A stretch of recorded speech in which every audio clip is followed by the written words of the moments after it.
Hi, this is Dr. Cook one last time for the semester. The purpose of this video is to cover your presentations and also to give you some idea of what you can include as a visual. So your presentations are going to be recorded and you're going to use either Screencast-O-Matic or some other kind of recording device. They should be unedited like you're seeing now. In other words, when you deliver your presentation, you should be looking directly into the camera, and there shouldn't be any stops or edits because it must be a speech that goes from 5 to 7 minutes, non-stop. If you make a mistake, just pretend you're with a live audience and go over that and say the thing again. You're going to have the visual up on the screen the whole time so that in the corner you will still see a picture of you, and you'll see in a minute what I mean, but it's sort of like I have in all my videos where in the corner you see me talking and then you have whatever visual in the actual video itself. Your presentation is a 5 to 7 minute presentation. Please do not go under and do not go over, but you can control this because when you're recording it, you will know if you are over or under.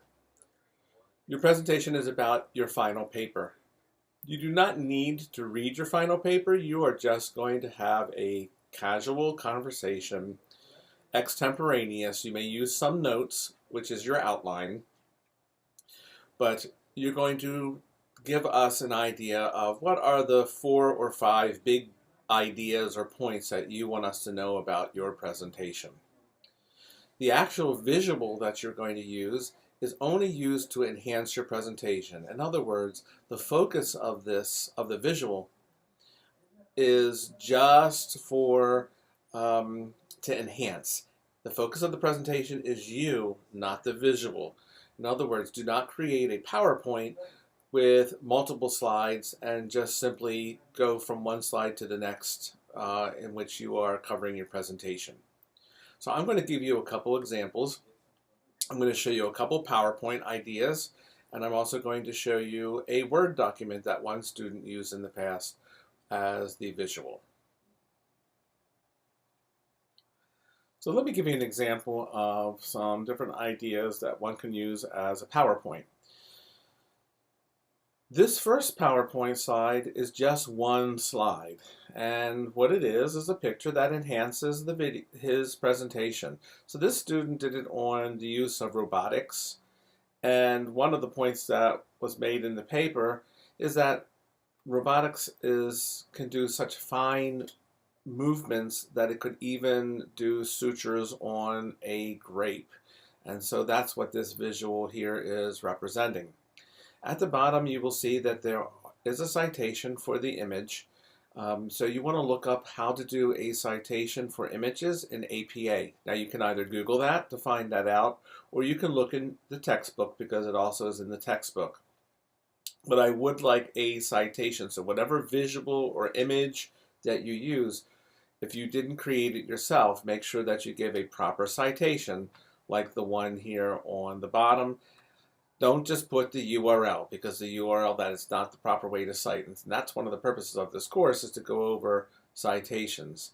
And you've done a great job from the beginning of the course when you did the APA skills assessment up into this final paper where there are really very few mistakes being made. So really concentrate on this part. I'll show you a couple more slides or a couple more visuals. The next one will have 2 slides to it. All right, in this particular visual, which is again a PowerPoint, but this one has 2 slides, you can see that the topic is assisted suicide, and this student put a cartoon on here. Here is the reference at the bottom. You can see that. So again, you want to concentrate on that. And if you're noticing this, in the corner you see me speaking, and this is what your presentation is going to look like. So it should be non-stop. Now mine is edited because I'm showing you different aspects and different slides, but you're just going to have either one PowerPoint or a visual of some kind, and then you should be talking the entire time in the corner. Just like my video was not perfect, I made a couple little errors already, and I probably will make some more. That is okay for you to do this because it's as if you were speaking in front of a class nonstop. The second slide,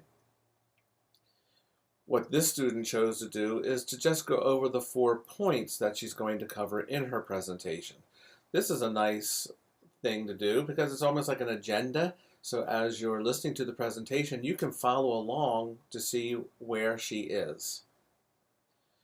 Regardless of how you do this or what kind of visual choose, make sure you structure your presentation in such a way that you cover all of the points that are on the rubric and in the guidelines. You do want to have an introduction with some kind of attention getter. You want to make sure you introduce yourself, and then you need to have a preview statement. For instance, in this talk, I'm going to be talking about why physician-assisted suicide should be legalized. There are 4 reasons that I'm going to cover. The first reason would be affordability. The second, the right to choose. The third, final goodbye. And the last one will be end of suffering. So let me talk about affordability. So you want to do this. You want to structure your presentation. In the presentation itself, when you are finished talking about the first point, you then want to transition, just like you did in your paper, by saying something to the effect of, so let me move on to my second point, the right to choose. And then finally, when you get to the conclusion of your paper, you do need to signal the conclusion. And how you do that's up to you. Again, I would maybe do something like, well, so to conclude, I talked about affordability, the right to choose, final goodbye, and suffering. And then maybe have a general statement in the end. Make sure you ask for questions. Thank you for listening. Are there any questions? This is a presentation as if you were presenting to a group or to an audience. Even though you're looking into the camera the whole time, you need to actually pretend that there's an audience listening, just like I know that you are listening to me at this presentation. So let me give you one more PowerPoint. This one has 3 slides to it, and really 3 slides is the maximum number of slides that I would like to see in your visual. So as I said, here's the third PowerPoint, and this one actually has 3 slides to it. The first slide is just the title of the presentation, and the student did have his name in it. I took the name out so that you all don't see who it is. The second slide really is the actual visual, and because he's talking about GMOs, in the course of the presentation, he's going to talk about the difference between what food looks like for those that are GMO modified and not. And so this really was almost an attention getter to spark interest in the actual topic. The last slide is, again, his source. So again, whenever if you're going to use any images, you want to make sure that you cite the source.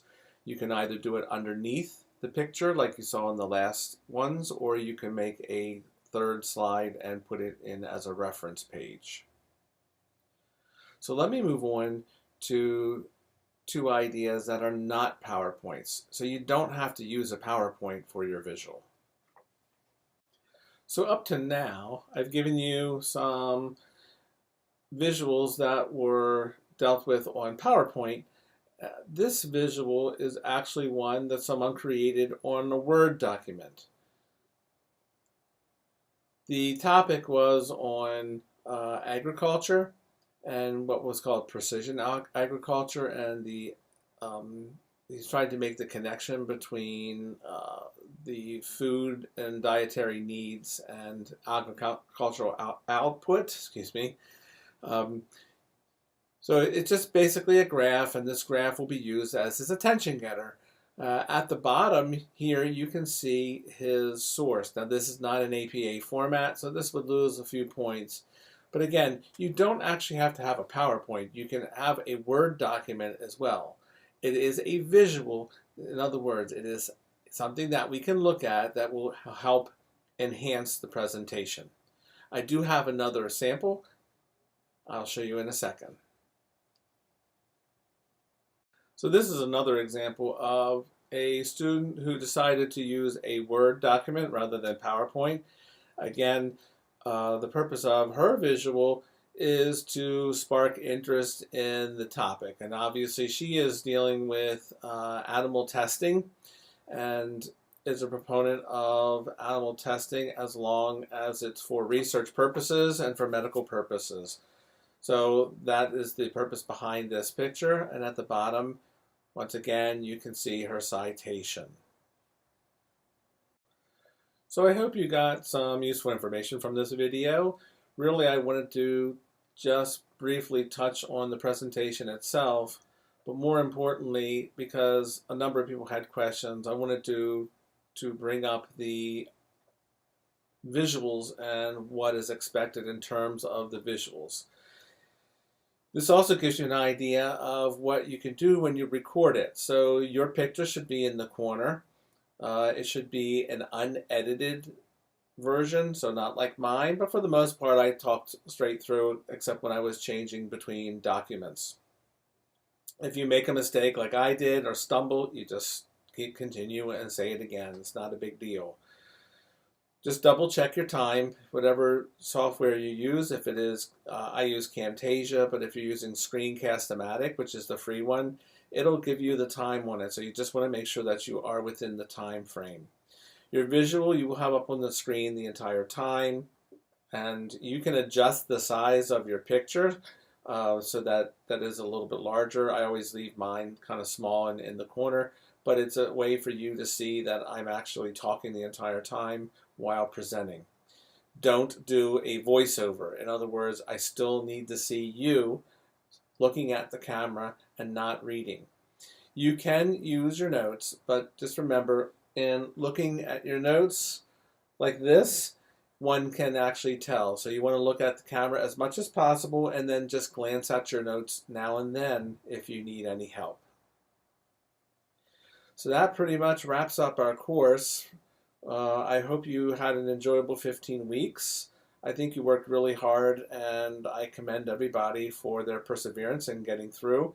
Online presents other challenges than a face-to-face class, and I think you guys did a wonderful job. Don't forget the course evaluations. That's really, really important. I would, as much information as you can give me, what went well, what didn't go well, or if you don't want to put in the course evaluation, you can send me an email. But do know the course evaluations are anonymous. You can write your name in it, doesn't really matter. Or just send me an email and give me some tips. What went well for you in the course? What did I do well? Where can I beef it up? So I wish everybody a great end of the semester. I hope you have a more enjoyable summer, and good luck in the future here at Delaware Tech.